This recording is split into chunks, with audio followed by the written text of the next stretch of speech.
My name is Emily Carter. I'm 34 years old, and I live in Charlotte, North Carolina.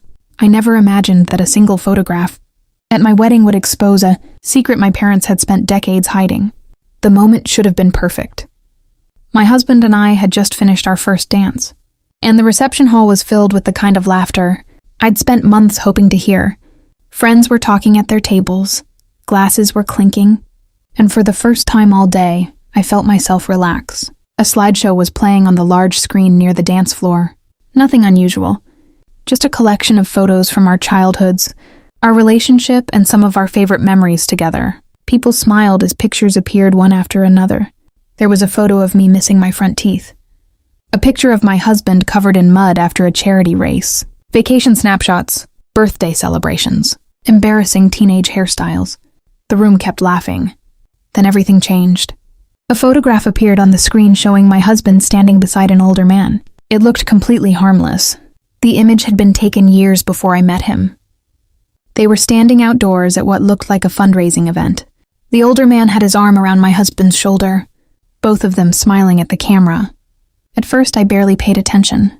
Then I noticed my mother. The color drained from her face so quickly that I thought she might faint. Her smile disappeared instantly. Across the table, my father froze. His hand jerked suddenly, causing his drink to spill over the edge of the glass. For several seconds, neither of them looked away from the screen. They weren't simply surprised. They looked terrified. My mother leaned toward my father and whispered something urgently. His eyes widened. He whispered back. Then both of them looked directly at my husband. I felt a knot tighten in my stomach. Around us, a few guests began noticing the strange exchange. Conversation slowed. People glanced from the screen to my parents. My husband noticed it too. "What?" he quietly asked me. I shook my head. "I don't know." The photo remained visible for only a few more seconds, before the slideshow automatically advanced to the next image. Just like that, it was gone. But whatever my parents had seen hadn't disappeared with it. My father looked visibly shaken. My mother couldn't stop staring at my husband. Neither of them touched their food. Neither of them spoke to anyone else. They just sat there exchanging nervous glances, as though a secret they had spent years hiding had suddenly appeared, on a giant screen for everyone to see. The strangest part was that my husband seemed just as confused as I was. When I quietly asked who the older man was, he shrugged. "Oh, that's Richard," he said. "He was a mentor to me years ago. Good guy. Helped me out when I was struggling." A mentor. Nothing more. Nothing that should have caused panic. And yet my parents looked as if they'd just seen a ghost. As the celebration continued around us, I couldn't focus on anything else. One simple photograph had turned my wedding reception silent in my mind. And I had a feeling the answer to why my parents reacted that way would explain something much bigger than a random picture. It might explain why they never wanted this wedding to happen at all. Looking back, my parents' reaction to that photograph should have surprised me, but it didn't. Because for as long as I could remember, I had always been the child who somehow fell short of their expectations. I grew up in a comfortable neighborhood in Charlotte with my parents and my older sister, Victoria. To outsiders, we looked like the perfect family. My father owned a successful business.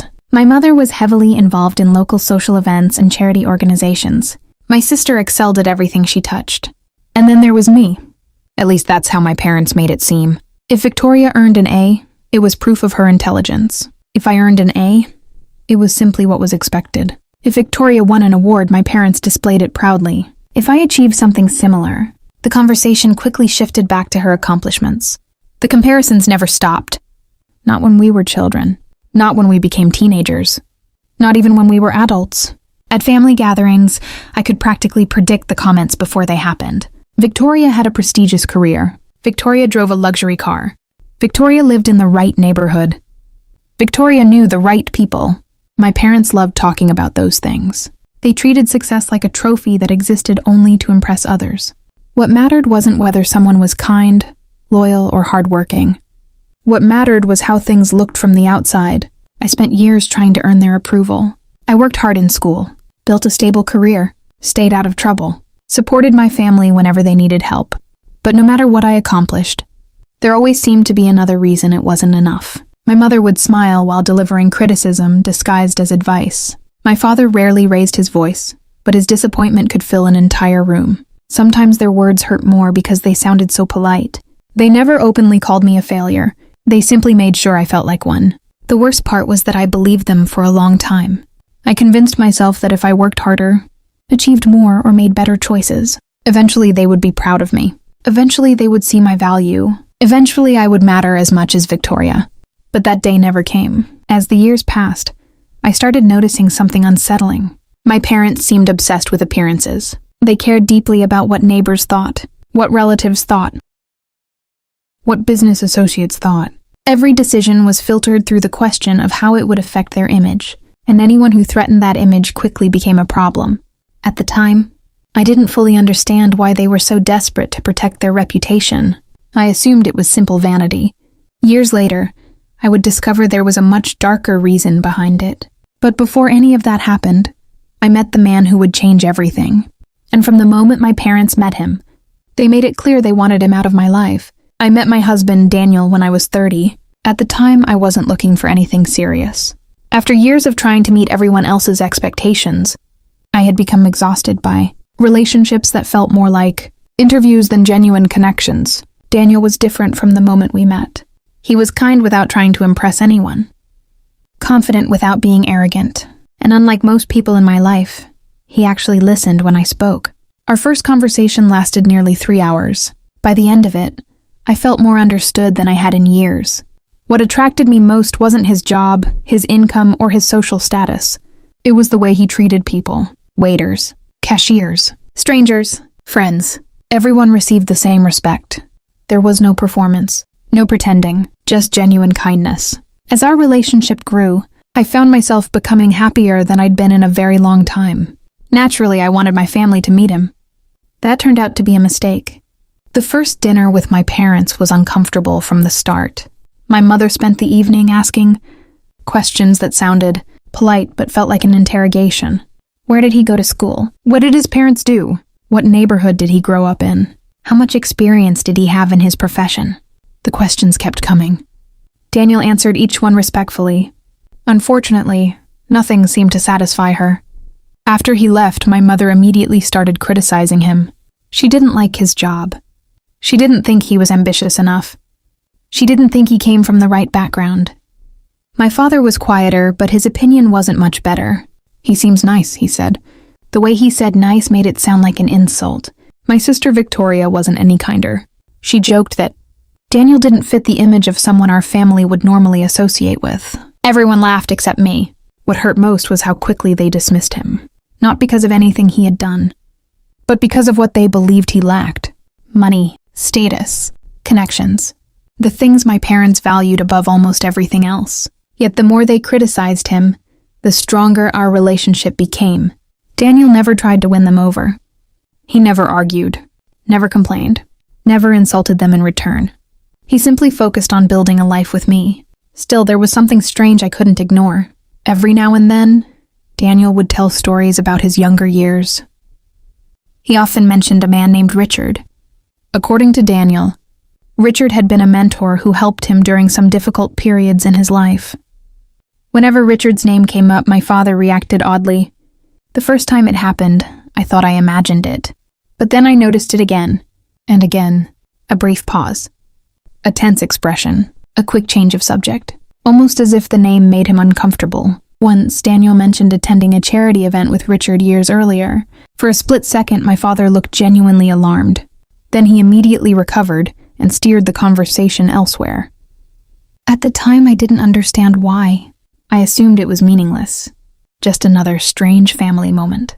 I had no idea that years later, one photograph connected to Richard would send both of my parents into absolute panic. But before that truth came out, Daniel and I took the next step in our relationship, and that was when my parents finally stopped hiding how much they opposed us being together. 2 years after we started dating, Daniel proposed. It wasn't extravagant. There were no television-worthy surprises or expensive displays designed for social media. It happened during a quiet weekend trip to the mountains. Just the two of us. Simple. Sincere. Perfect. I said yes without hesitation. For the first time in my life, I felt completely certain about a decision. I couldn't wait to share the news with my family. Deep down, I hoped they would finally see what I saw in Daniel. I hoped they would put aside their judgments and simply be happy for me. Instead, the announcement became one of the most painful conversations of my life. The moment I showed my mother the engagement ring, her smile disappeared. My father didn't even bother pretending to be excited. The silence in the room felt heavy. Then came the criticism. My mother was the first to speak. "Are you absolutely sure about this?" Not congratulations, not happiness, not excitement, just doubt. I tried explaining how happy Daniel made me, how supportive and caring he was, how we were building a future together. None of it mattered. My father leaned back in his chair and shook his head. "You're making a mistake." The words hit me harder than I expected, but things only got worse. Over the next several weeks, their opposition became impossible to ignore. My mother complained about the wedding plans. My father questioned Daniel's ability to provide for a family. Victoria openly mocked the entire engagement. According to her, I was settling for less than I deserved. What shocked me most was how little effort they made to hide their contempt. One evening, during a particularly tense family dinner, my mother finally said the words that stayed with me for months. "This wedding is going to be an embarrassment." The room went silent. I stared at her, convinced I had misunderstood. But she repeated it. "This isn't the kind of marriage people expected from you." The humiliation was immediate. My father didn't disagree. Neither did Victoria. In fact, they seemed relieved that someone had finally said it aloud. From that point forward, everything became a battle. My parents refused to contribute financially. They criticized nearly every wedding decision. Several relatives suddenly became distant after speaking with them. Some declined invitations without explanation. Others stopped returning my calls entirely. It didn't take long to realize my parents were influencing people's opinions behind the scenes. They were actively discouraging family members from attending, as if my wedding were something shameful, as if marrying Daniel were a public mistake. The entire situation devastated me. Yet through all of it, Daniel remained calm.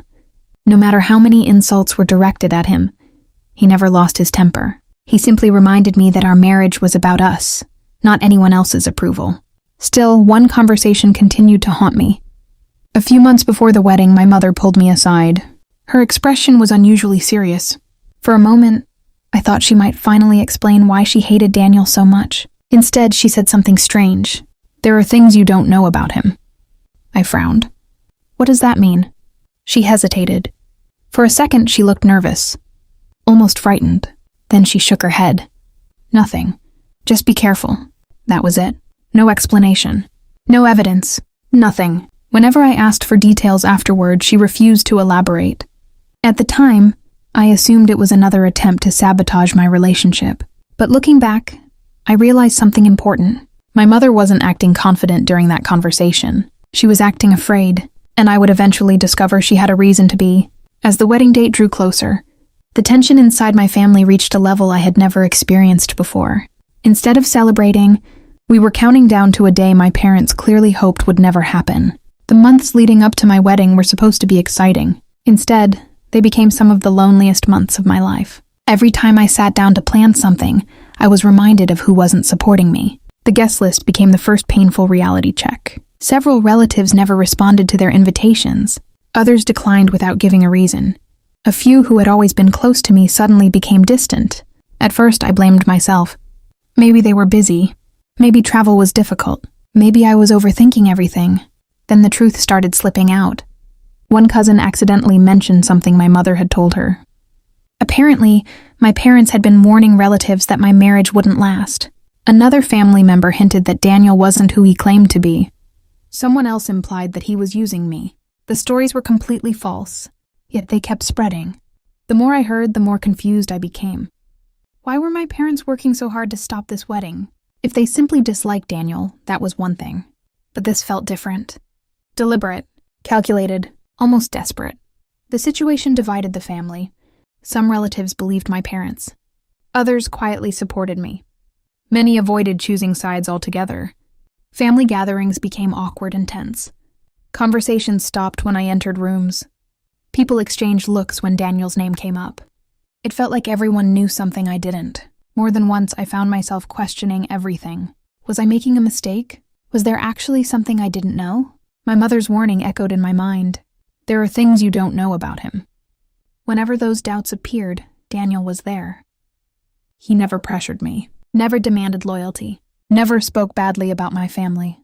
Instead, he listened, supported me, reminded me why we were getting married in the first place. His calmness became my anchor. Ironically, the person my parents claimed was the problem was the one helping me survive their attacks. As the wedding date approached, another realization began bothering me. The stories my parents were spreading didn't even make sense. They changed depending on who was telling them. The details never matched. It was almost as if the truth didn't matter. What mattered was stopping the wedding. And that raised a troubling question. If they weren't telling people the truth, then what were they hiding? I didn't have an answer. Not yet, but I had a growing suspicion that my parents' hostility had very little to do with Daniel himself, and everything to do with something they desperately wanted to keep buried. Despite all the tension, all the criticism, and all the doubt, the wedding day finally arrived, and nothing was going to stop it. The morning of the wedding felt strangely peaceful. After months of conflict, I expected anxiety. Instead, I felt relief. The day had finally arrived. No more arguments, no more pressure, no more attempts to change my mind, just a chance to marry the person I loved. The wedding was much smaller than I had originally imagined. Many seats remained empty. Several relatives never showed up. Others canceled at the last minute.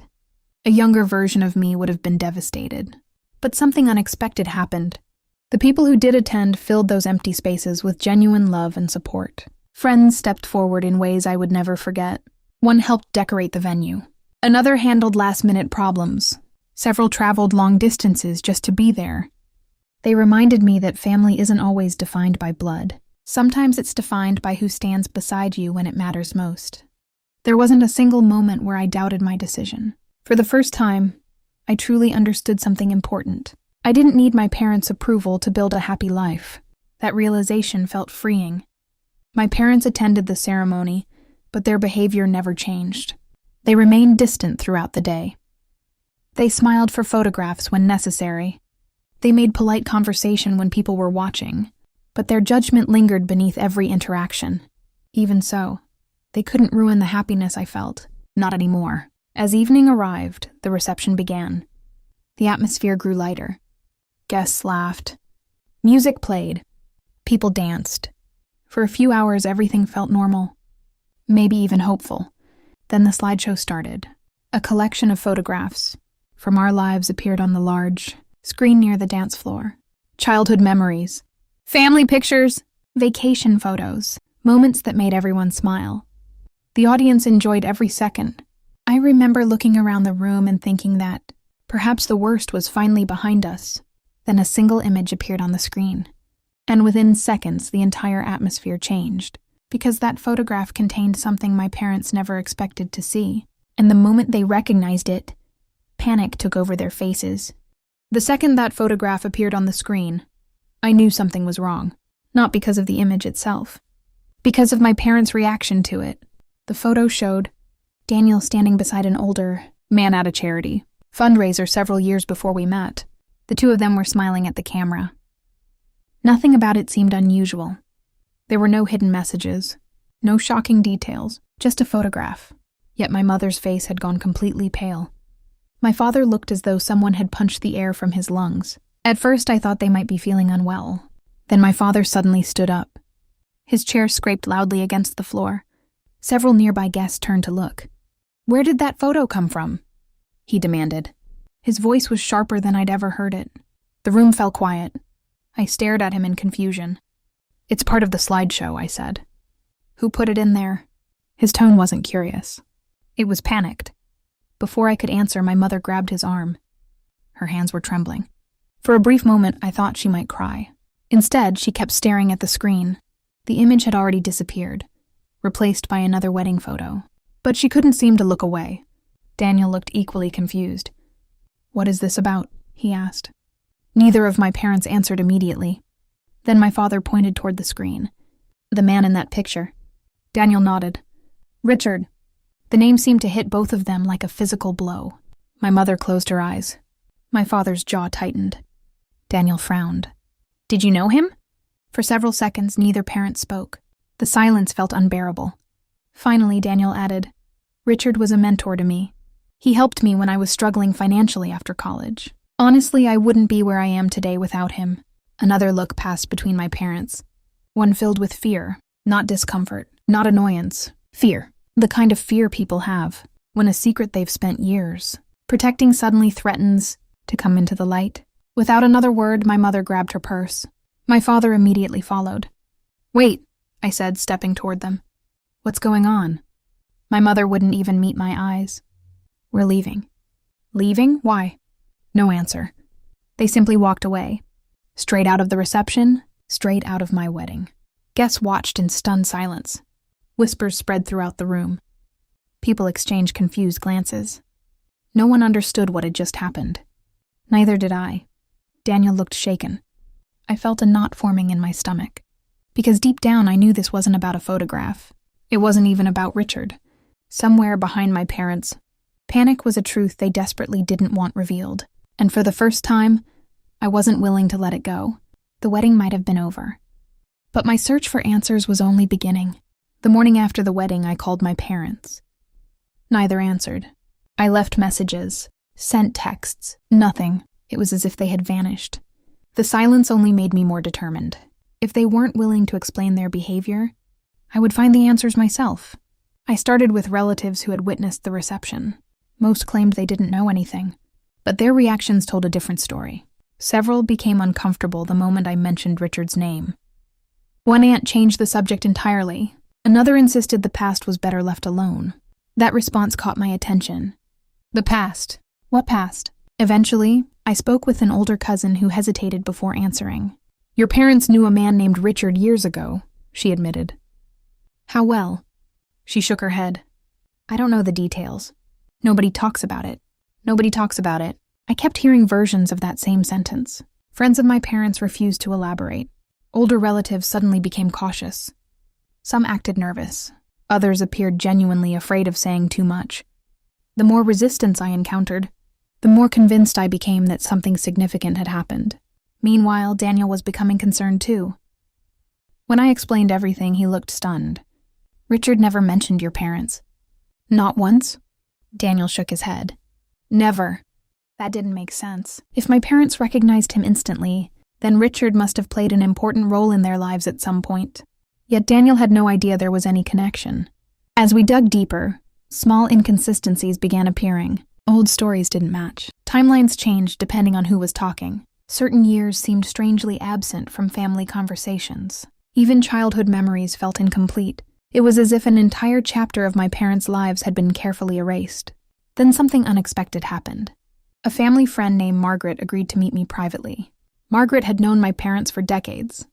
She listened quietly as I explained everything. When I finally mentioned Richard's name, she went silent. Her expression immediately changed. For several moments, she simply stared at her coffee. Then she sighed. "I always wondered if this day would come." My heart started racing. "What day?" Margaret looked around the room before lowering her voice. "What happened between your father and Richard goes back more than 30 years. 30 years. The number stunned me. Before I could ask another question, Margaret shook her head.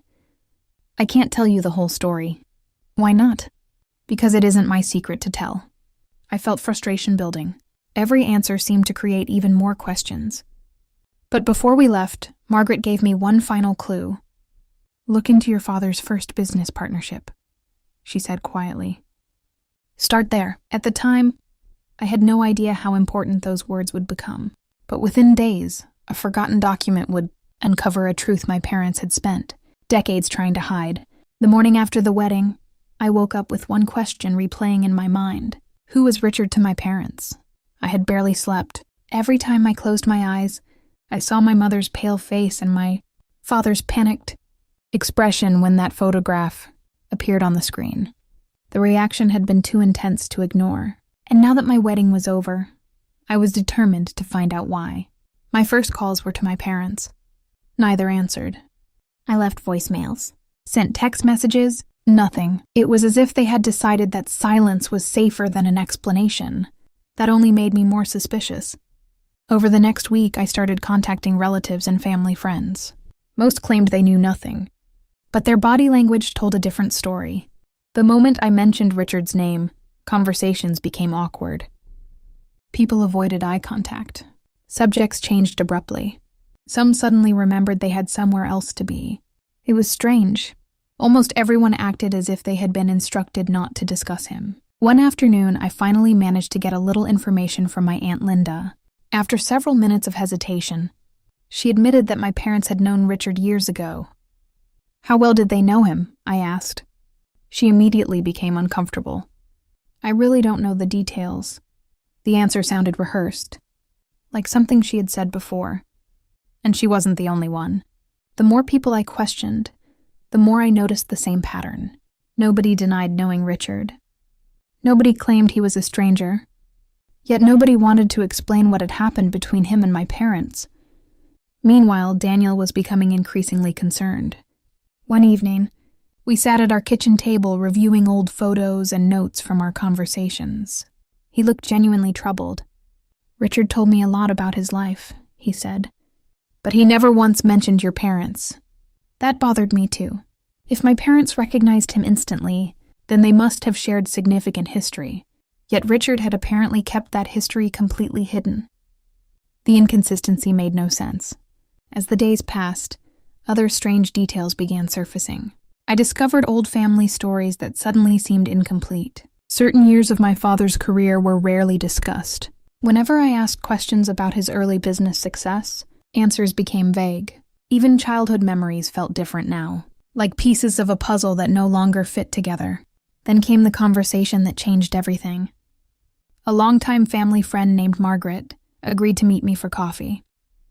Margaret had known my parents since before I was born. She listened quietly while I explained everything that had happened at the wedding. The moment I mentioned Richard's name, her expression shifted. Not shock, recognition. For several moments, she said nothing. Then she slowly set down her coffee cup. "I always wondered if this would come back one day," she said. My heart immediately started racing. "What do you mean?" Margaret looked around the cafe before lowering her voice. "What happened between your father and Richard didn't start recently." I leaned forward. "Then when did it start?" She hesitated. "Long enough to make me nervous." Finally, she sighed. "Decades ago." The word hung in the air between us. Decades. This wasn't some recent misunderstanding. This was something much older. Something much bigger. Before I could press for details, Margaret shook her head. "I'm sorry, Emily, I can't tell you the whole story." "Why not?" "Because it's not my secret to reveal." Then she stood up and prepared to leave.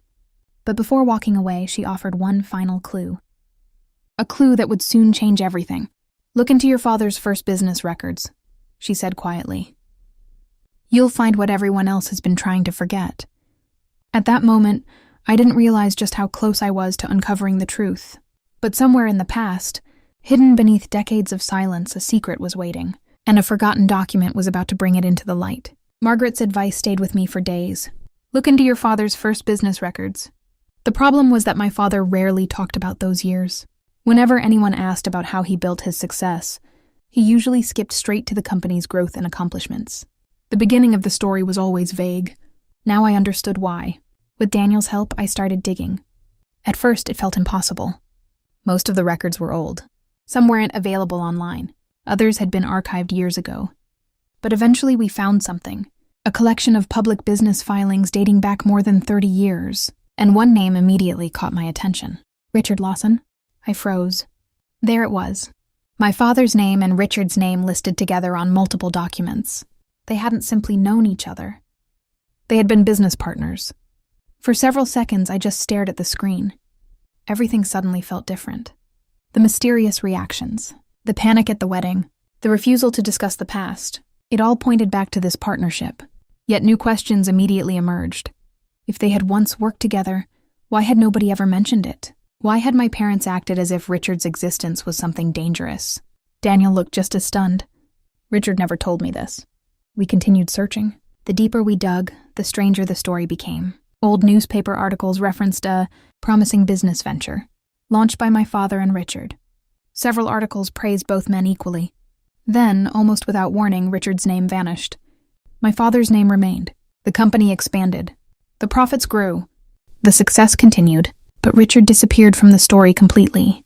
That didn't make sense. People don't usually vanish from businesses they help build, especially successful ones. Then we found old correspondence preserved, in a public archive connected to a legal filing.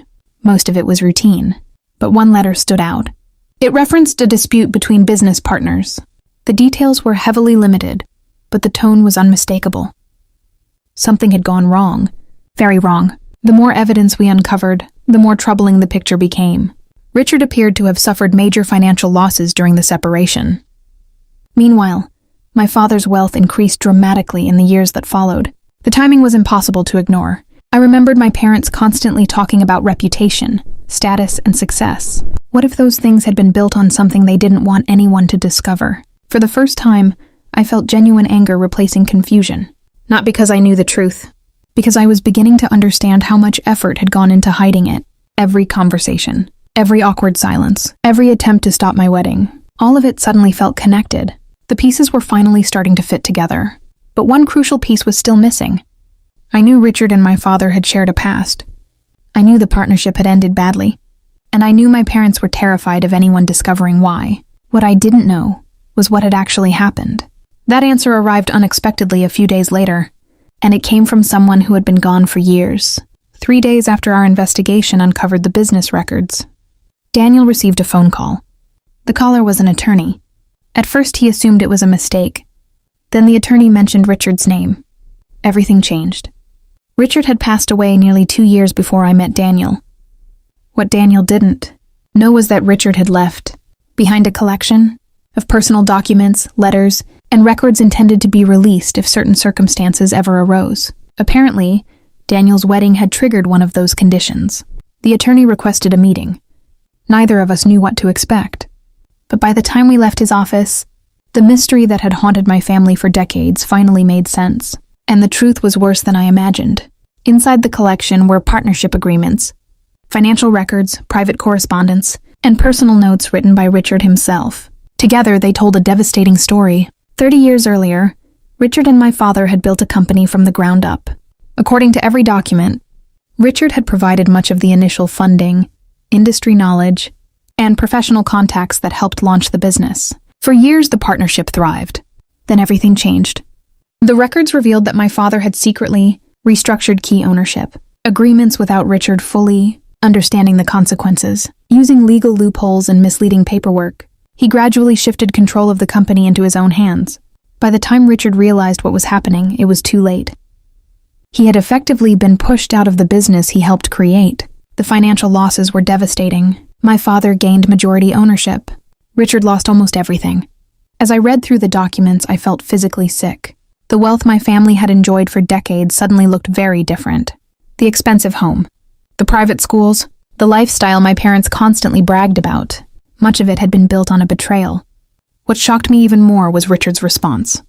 He never publicly exposed my father, never filed the kind of lawsuits that could have destroyed him, never launched a public campaign for revenge. Instead, he quietly rebuilt his life, starting over from scratch. According to his notes, he chose peace over endless conflict. Over time, he became successful again through mentoring young professionals, investing in community programs, and helping people who needed guidance. One of those people was Daniel, the same man my parents had spent years trying to keep away from me. Suddenly, everything clicked into place. Their hatred had never been about Daniel's job, or his background, or his income. Those had simply been convenient excuses.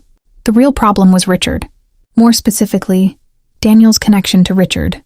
The moment they realized who had mentored him, they became terrified. Not because Daniel had done anything wrong, but because he represented a direct link to the one person who knew the truth about how my father's success began. Then I remembered my mother's warning. There are things you don't know about him.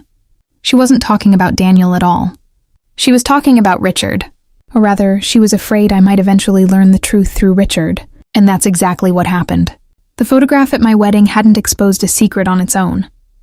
It had simply reminded my parents that the secret was still alive, waiting, hidden in plain sight for decades. Now that the truth was finally out, there was only one thing left to do. I needed to confront my parents and hear what they had to say for themselves. For nearly a week after discovering the truth, I debated what to do. Part of me wanted to cut all contact and move on. Another part needed answers. Not just about Richard, about everything. The favoritism, the criticism, the years of being treated like I was never good enough. Eventually, I called my parents and asked to meet. To my surprise, they agreed. Daniel came with me. Neither of us wanted any more secrets. We met at my parents' house on a quiet Saturday afternoon, the same house where I had spent years trying to earn approval that never seemed to come. As soon as I walked inside, I could feel the tension. My mother looked nervous. My father looked annoyed, almost as if he resented being questioned. For several minutes, nobody said much. Then I placed a folder on the table. The room immediately went silent. My father stared at it. He knew. Before a single document was opened, he knew exactly what was inside. "I know about Richard," I said. His expression hardened. "You don't know the full story." That wasn't a denial. It was an excuse. I opened the folder and spread the documents across the table. Partnership agreements, financial records, letters, business filings, evidence collected over decades. My father's face grew darker with every page. Finally, he leaned back and crossed his arms. Richard always exaggerated. There it was, the first attempt to dismiss everything. Daniel spoke calmly. "These aren't stories, they're documents." My father ignored him. Instead, he turned toward me. "You're being manipulated." I almost laughed. For years, I would have believed him.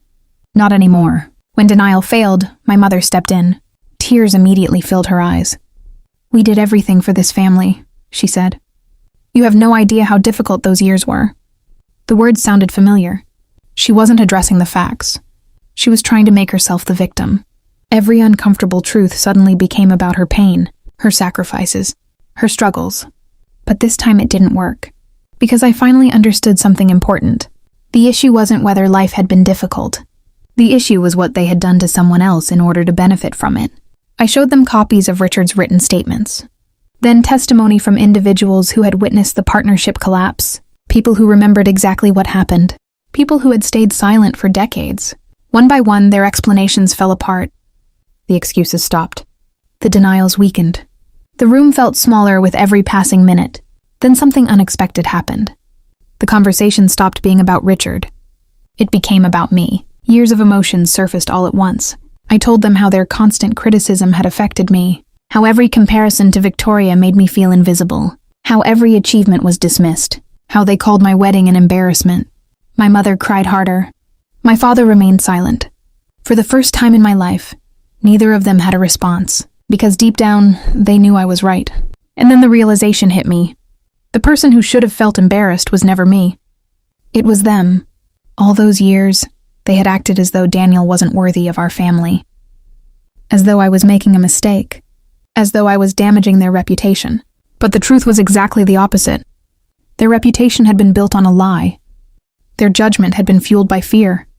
Their hostility had been an attempt to keep the past buried. Suddenly, everything made sense. The favoritism, the obsession with status, the need to control appearances. They weren't protecting their image. They were protecting a secret. And now that secret was finally exposed. As I stood to leave, neither parent tried to stop me. Neither offered another excuse. Because for the first time, there was nothing left to hide. The truth had spoken for itself. And the consequences were only beginning. The fallout began faster than I expected. For decades, my parents had controlled the narrative. They decided what people knew, what people believed, and what people never questioned. But once the truth started coming out, that control disappeared. At first, only a handful of relatives knew. Then more conversations happened. Documents were shared. Questions were asked. Stories that had been buried for years suddenly resurfaced. And for the first time, people began comparing those stories with the evidence. The result wasn't good for my parents. Many relatives who had once defended them became noticeably quieter. Others reached out to me directly. Several apologized for believing the rumors that had surrounded my wedding. A few admitted they now understood why my parents had worked so hard to stop the marriage. Not because Daniel was a problem. Because they were afraid. Afraid that Richard's connection to him would eventually expose everything. The shift was impossible to ignore. The same family members who once questioned my choices now treated me very differently. People listened. People showed empathy. People finally saw the situation for what it was. Even Victoria struggled to ignore the truth. For most of our lives, she had accepted our parents' version of events without question. She was the favored child, the one who benefited most from their approval. But now she was facing evidence she couldn't explain away. For the first time, I saw genuine uncertainty in her. She wasn't ready to admit everything, but she could no longer pretend nothing had happened. Meanwhile, my father's carefully crafted image began cracking.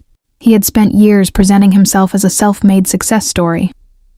A respected businessman, a man who had supposedly earned everything through hard work and determination. Now people were asking uncomfortable questions, questions he couldn't easily answer. Some longtime acquaintances became distant. Certain business relationships cooled noticeably. Friends who once admired him suddenly seemed less interested in defending him. Nothing happened overnight, but reputation works that way.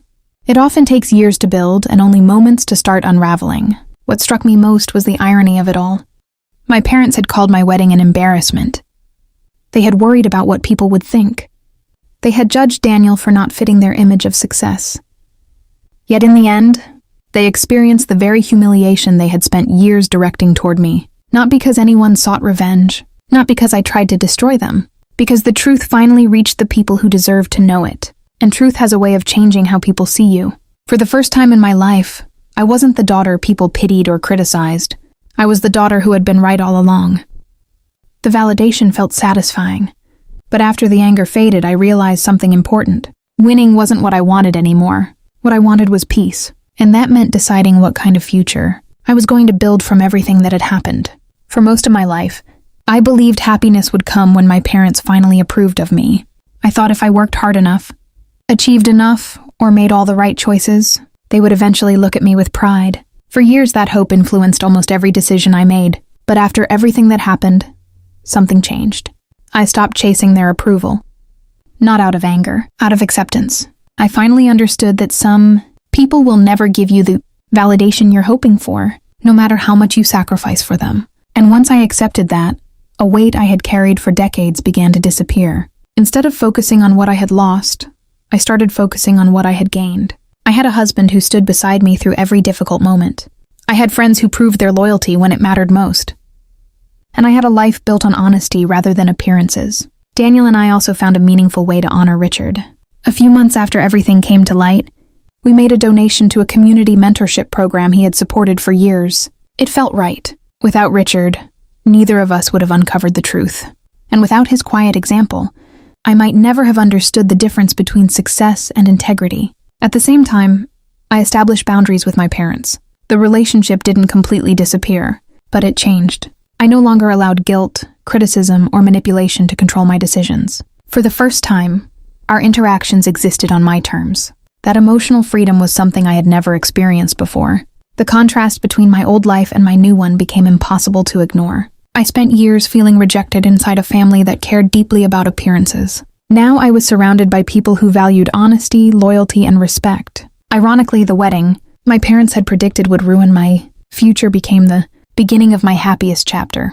And as time passed, I found myself thinking less about the betrayal and more about the lesson hidden inside it. Because in the end, the biggest truth wasn't about my parents. It was about what really gives a person value. When I think back to everything that happened, one sentence stands out more than any other. This wedding will be an embarrassment. My mother said those words with complete confidence. At the time, they broke my heart. Now they make me smile for a very different reason. Because my wedding was never the embarrassment. The real embarrassment was the secret my parents spent decades trying to hide. They judged people based on money, status, and appearances. They dismissed a good man because they were terrified of what his connection to Richard might reveal. And in doing so, they exposed something important about themselves. Character matters more than image. Integrity matters more than reputation. And the truth matters more than any carefully crafted story. Daniel never pretended to be someone he wasn't. He never manipulated anyone. He never built his life on someone else's loss. That quiet honesty turned out to be worth far more than all the status my parents spent years chasing. Today, one of my favorite wedding photos sits framed in our home. It's the same photograph that caused my parents to panic. The same image that exposed a secret hidden for more than 30 years. But when I look at it now, I don't see fear. I see truth. I see healing. I see the moment a lie finally lost its power. And if there's one lesson I've learned, it's this. The truth may take years to surface, sometimes even decades, but eventually it finds its way into the light. And when it does, no amount of status, money, or appearances can hold it back.